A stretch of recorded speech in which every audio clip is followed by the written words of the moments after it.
লবণ দিয়ে ম্যারিনেটেড করা চিংড়ি মাছ একটুখানি নিলাম।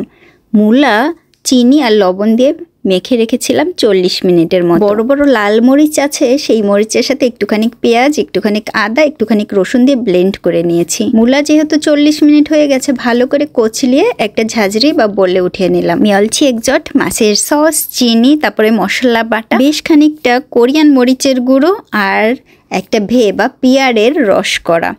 এইটা খুব ভালো করে মেখে নিতে হবে। তা আমি একটু পরপর দিয়েছিলাম, মশলাটা ভালো করে মেখে নিয়ে ওই যে মূলাটা দিয়ে দিলাম।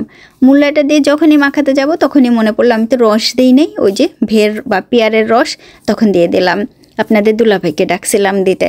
তারপরে ভালো করে ডলে ডলে ডলে ডলে মশলা দিয়ে মাখিয়ে নিলেই হয়ে যাচ্ছে কোরিয়ার জনপ্রিয় মূলার কিমচি কাকতুগি।